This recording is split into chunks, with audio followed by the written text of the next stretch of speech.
Almond Tarts. I'm just going to mix this by hand. It's just a small batch, so I don't need a big mixer for this. I have half a cup of margarine or butter, and I've just softened this up in the microwave so it's easier for mixing. And I also have a teaspoon of baking powder. And I'm going to also have a teaspoon of almond extract. And I like to use the pure almond extract. And I have 2 eggs. Just want to get this mixing together first. So you don't want to have any lumps in here.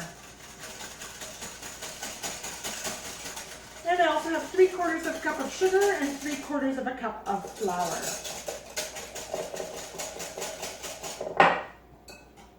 We're just going to mix this all up together. And I'm cheating. I have pre-made or store-bought pie shells or tart shells. I don't make them by hand. They're just way too much work. So we're just going to do all this, have the store-bought tart shells, and we're going to do our own filling. All right, so on the tart shells, I've put some jam in the bottom of them. So this is 1 teaspoon of jam. So I have a little scoop here, and my little scoop measures a teaspoon. So you get your jam. I like the raspberry jam. I find is a very nice flavor with the almond. So that's usually the one I like to use.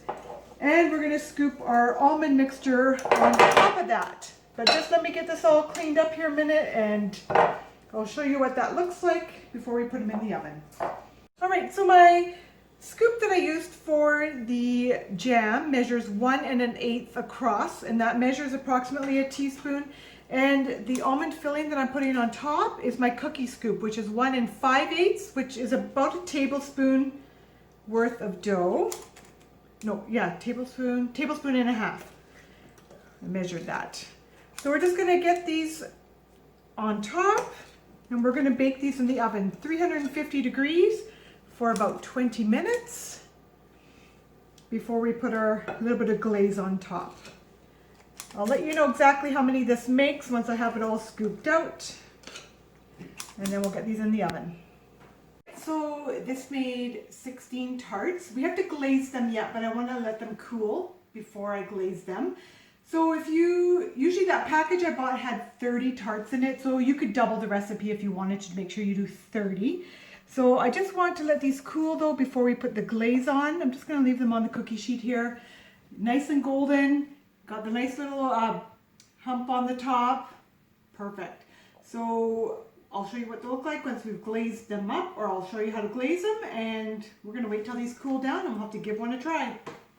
To make the glaze for the almond tarts, so I have about 1 cup of icing sugar. I'm going to add in a teaspoon of almond extract, and we're going to add in just enough water to make a nice glaze. So let's do a tablespoon at a time here, and we'll see how much this comes. One might be pretty close. Let's just see. There's no butter or anything in this glaze. It's just like a donut glaze. So usually it's only icing sugar and water.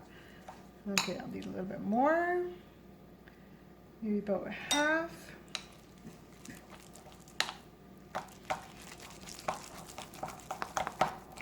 You do want to be able to drizzle it a little, so I need to a little bit more. Just a little bit at a time.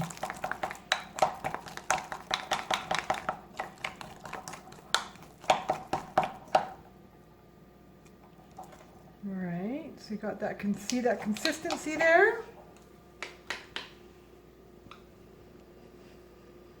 Maybe a little thick.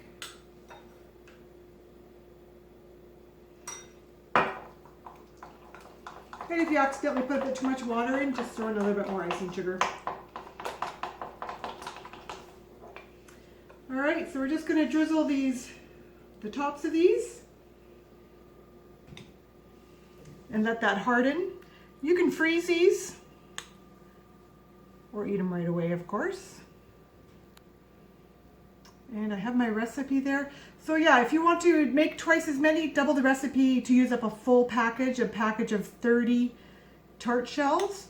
You can also just fill them with less. Like if you don't have to do them quite as full as I did them. So you can make them a little bit smaller and then maybe make your batter go a little bit further if your pack is maybe a 24 pack. All right, so we're gonna have to give these ones a try.